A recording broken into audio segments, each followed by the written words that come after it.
This is how the Märklin track geometry works with a slim double slip switch and slim turnouts. This is the slim double slip switch. It comes with a piece of embankment, one for each side. For this, we need the track with the number 071. This is a very short straight track where the embankment can be removed. This short track goes here on the right side. For another short track, we remove the embankment on both sides, and then this short piece goes here on the side of the turnout.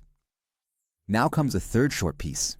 Here too, we remove the embankment on one side, and then the track goes right here, fitting perfectly for a slim turnout. Again, the turnout comes with a small piece of embankment. Here, you can now simply insert this embankment.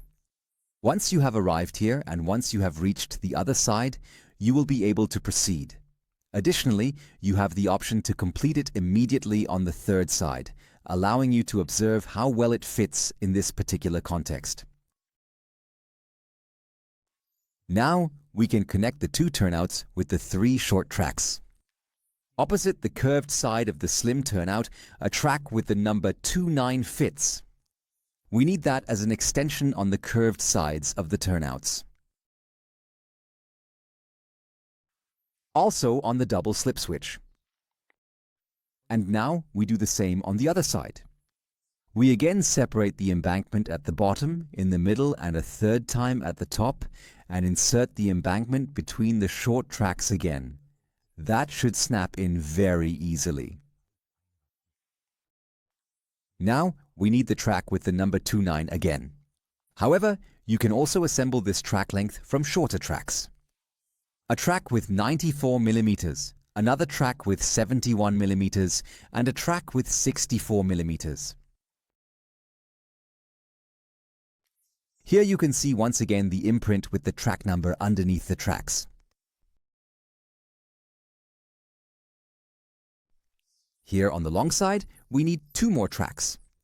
A very short one with the number 064 and a long one with the number 236.